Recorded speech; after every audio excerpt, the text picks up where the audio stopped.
नमस्कार मित्रों, कैसे हैं आप सब। आई होप आप सब ठीक है, स्वस्थ है और अपनी जो सीयूईटी की जो जर्नी की जो प्रिपरेशन है वो बहुत अच्छे से कर रहे हैं। तो आज का जो वीडियो है आप सभी लोगों के लिए, आप सभी सीयूईटी पीजी एस्पिरेंट्स के लिए बहुत इम्पोर्टेंट होने वाला है, क्योंकि आज के इस वीडियो में जो हम इतने दिनों से पढ़ते आ रहे हैं, चाहे वेद, ब्राह्मण, आरण्यक, उपनिषद और वेदांग, ठीक है, चारों वेदों से संबंधित ब्राह्मण, आरण्यक ग्रंथ, शाखा कौन कौन से हैं, जितने भी हम पढ़े उन सभी को हम इकट्ठा रूप से, एकत्रित रूप से कैसे याद रख सकते हैं और हमारे एग्ज़ाम की दृष्टिकोण से हम इसको स्मरण कर सकते हैं, अपने माइंड में बैठा सकते हैं। तो बहुत इंपॉर्टेंट होने वाली है वीडियो, इसलिए वीडियो को अभी से लाइक कर दीजिए, दोस्तों के साथ शेयर कर दीजिए और वीडियो को पूरा देखना है। और जैसा मैं बताते जाऊँ आज के इस वीडियो में, प्लीज़ वैसा कर लेना, आपको कोई रोक नहीं सकता JNU BHU आदि में एडमिशन लेने से। ये मेरा आप सभी को मेरा ये वादा है, ठीक है। तो चलिए, मैं क्यों ऐसी बात बोल रहा हूँ, आप जब खुद देखेंगे तो आप लोगों को खुद ही समझ में आ जाएगा। तो ये है वो चार्ट, ये चार्ट आपको जो है मेरे टेलीग्राम चैनल पे मिल जाएगा, ठीक है। ये वाला है, एक कौन सा, एक ये वाला चार्ट है और एक ये वाला चार्ट है, ठीक है। ये कैसे फिल करना है ये आपको मैं PDF में भेज दूंगा, ठीक है। कहाँ पर, टेलीग्राम चैनल अगर आपने ज्वाइन नहीं किया तो उसमें ज्वाइन हो जाइए आप लोग। CUET क्या टेलीग्राम चैनल का क्या नाम है, आपको UGC net Sanskrit, UGC net Sanskrit search करना है या फिर CUET PG करना है, ठीक है। CUET PG संस्कृत सर्च करना है, आपको मिल जाएगा। क्यों मैं बता रहा हूँ कि ये आप सभी लोगों के लिए आज का जो ये वीडियो है वो इम्पोर्टेंट होने वाला है।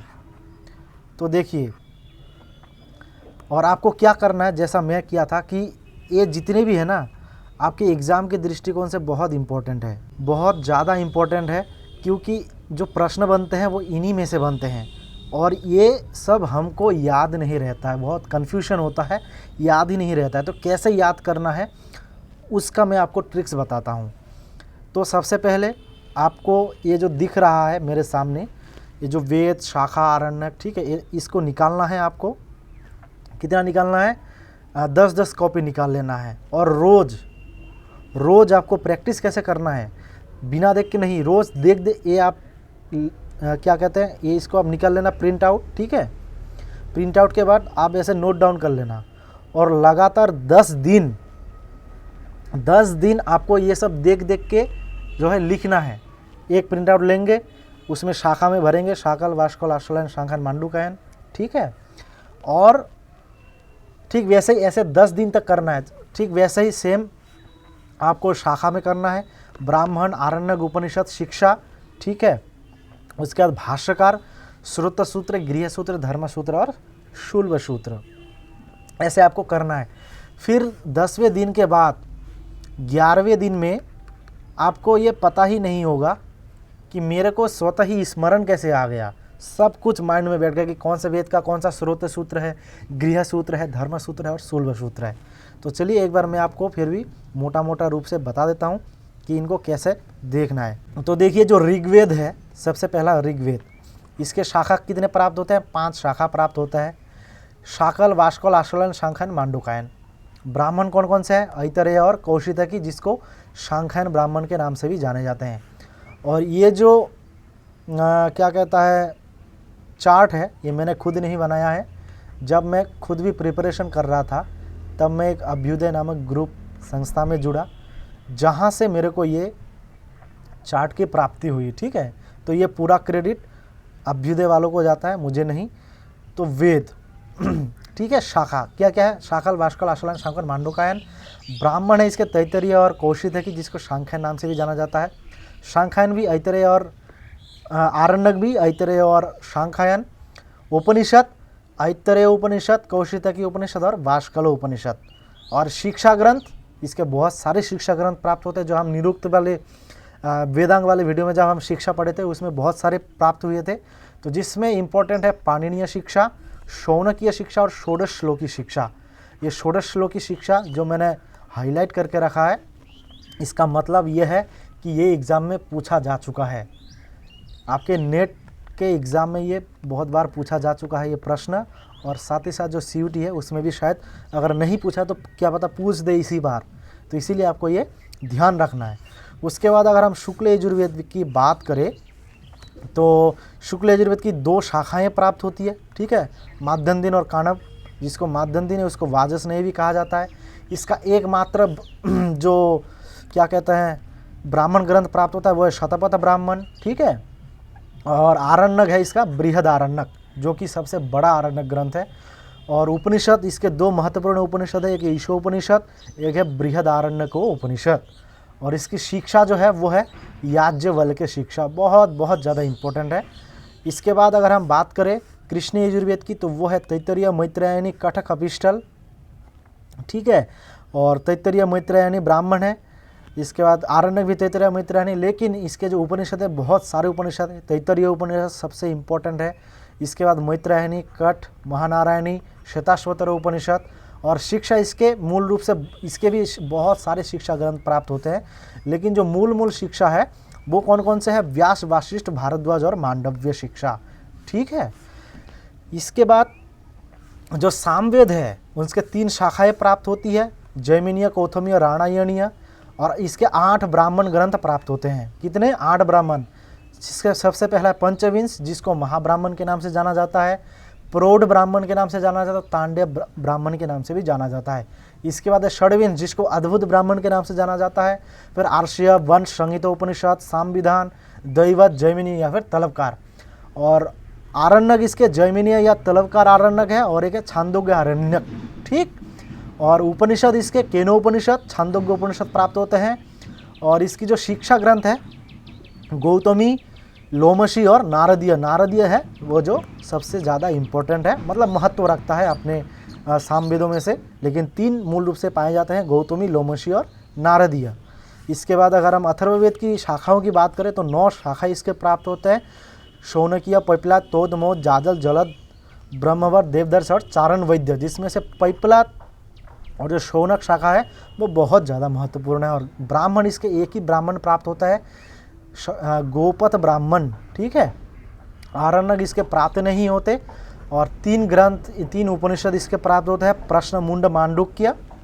और जो शिक्षा ग्रंथ है वो है मांडुक्य शिक्षा और है वर्णपटल शिक्षा। ये वर्णपटल शिक्षा बहुत बार पूछा जाने वाला प्रश्न है कि वर्णपटल शिक्षा किसका है, तो ये अथर्ववेद का है। तो इस प्रकार से, और यहाँ पर मैंने लिखा है कि वैदिक व्याकरण के रचनाकार कौन है, तो ये शायद प्रश्न पूछा जा चुका है, इसीलिए मैं याद रखने के लिए, चूँकि मैं इसको रोज़ डेली प्रैक्टिस करता था, इसको आपको अगर आप मुझे मानते हैं गुरु की तरह, भाई की तरह, कि बड़े भाई हैं, हमारे अच्छे ही सोचेंगे, तो आपको इसको डेली प्रैक्टिस करना है। ज़्यादा नहीं, बस 7 दिन, 1 वीक अगर आप प्रैक्टिस करेंगे, ये आप भूल ही नहीं सकते महाराज। आपको मैं कैसे बताऊँ, आप भूलेंगे ही नहीं इसको। आप भूलना चाहेंगे लेकिन भूल नहीं पाएंगे। और आपको जोर भी नहीं देना पड़ेगा कि ब्राह्मण किस वेद का ब्राह्मण कौन सा है, आपको बस 7 दिन ये प्रैक्टिस करना है, ठीक है।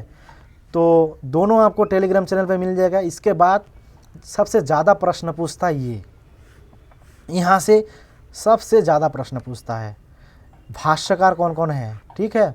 तो ऊपर मैंने लिखा है कि आचार्य सायण ने सर्वप्रथम कृष्ण यजुर्वेद संहिता का भाष्य किया है, तो शायद ये भी प्रश्न पूछा जा चुका है, इसीलिए मैंने ये लिखा है। तो ये आचार्य सायण ने सभी वेदों का भाष्य किया, लेकिन सबसे पहला भाष्य जो है उनका कृष्ण यजुर्वेद पर भाष्य था। तो ऋग्वेद की भाष्यकार अगर हम बात करें तो सबसे पहले है स्कंद स्वामी, ठीक है। और स्कंद स्वामी के भाष्य का क्या नाम है, वो देखिए ऋगर्थ दीपिका। कहीं नहीं मिलेगा आपको, कोई नहीं बताया होगा यूट्यूब के इतिहास में इतना डिटेल से वीडियो जो आपके लिए मैं बना रहा हूँ।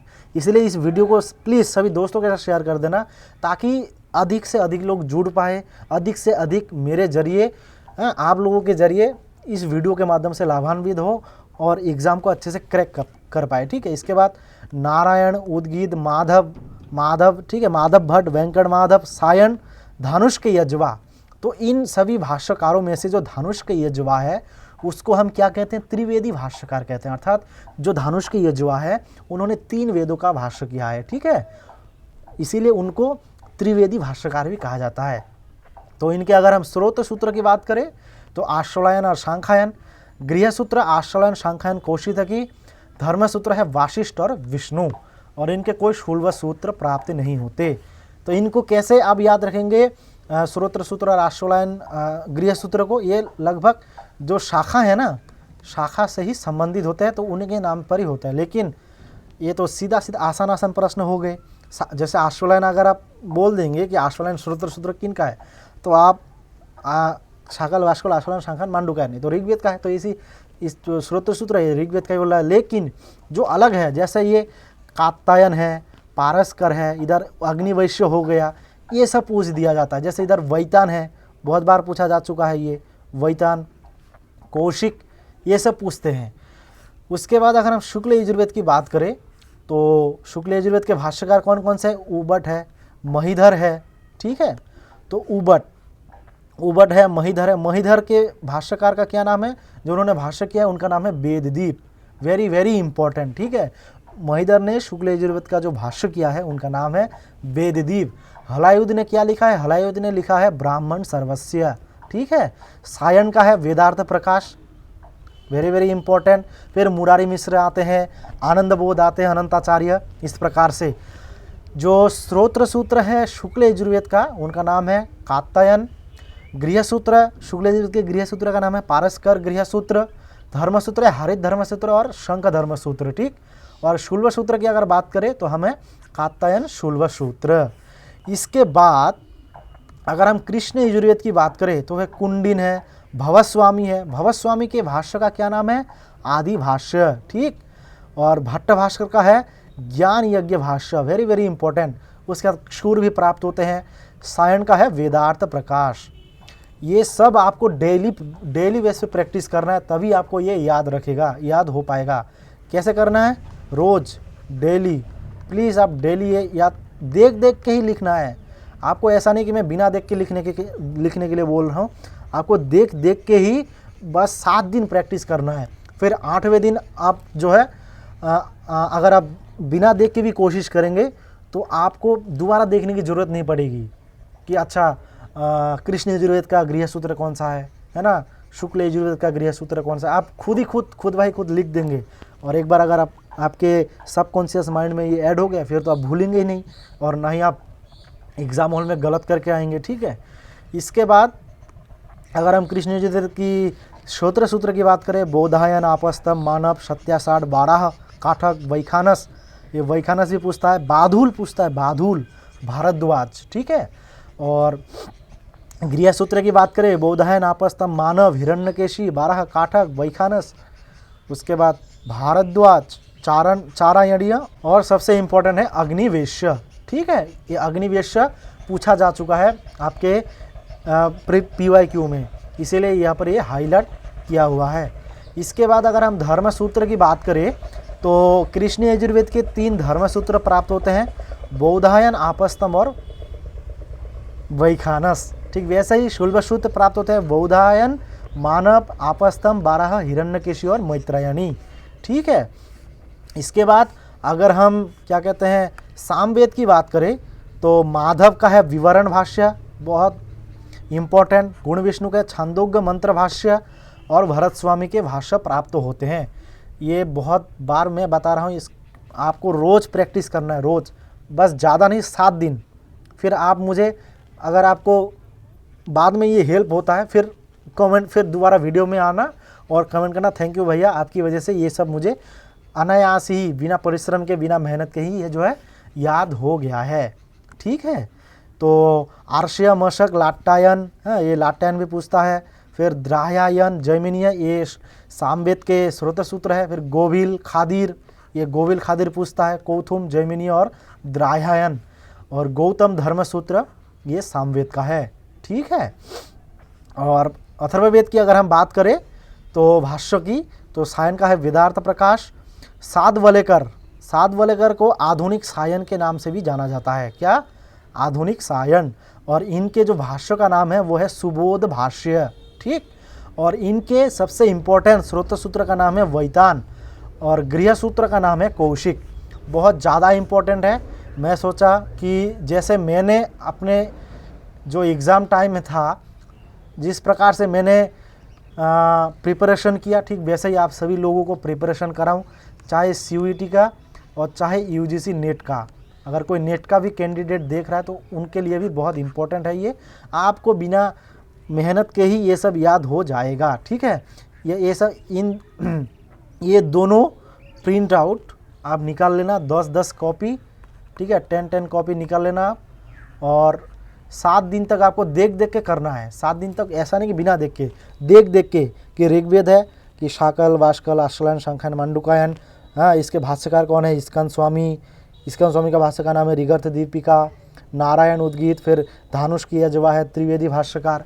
फिर 8वें दिन को आपको जो है बिना देख के कोशिश करना है, और आपको तब ये खुद ही एक्सपीरियंस करेंगे कि अच्छा, ये तो मुझे बिना मेहनत के ही जो है ये सब याद हो गया है। तो कैसा लगा आपको ये वीडियो? प्लीज़ दोस्तों के साथ भी शेयर कर देना ताकि अधिक से अधिक लोग लाभान्वित हो सके। लाइक कर देना, कमेंट कर देना कैसा लगा आपको ये वीडियो। आप सभी के लिए मैं वीडियो बना रहा हूँ, ठीक है। इसमें मेरा कोई जो है लाभ नहीं है, इसलिए मतलब पूरा डेडिकेशन के साथ बना रहा हूँ ताकि आप सभी लोग इससे लाभान्वित हो। प्लीज़ एक प्यारा कमेंट कर देना, दोस्तों से शेयर कर देना। चैनल को सब्सक्राइब नहीं किया, सब्सक्राइब कर देना। तो आज के इस वीडियो में इतना ही, मिलते किसी नए वीडियो में, तब तक के लिए जय हिंद, वंदे मातरम।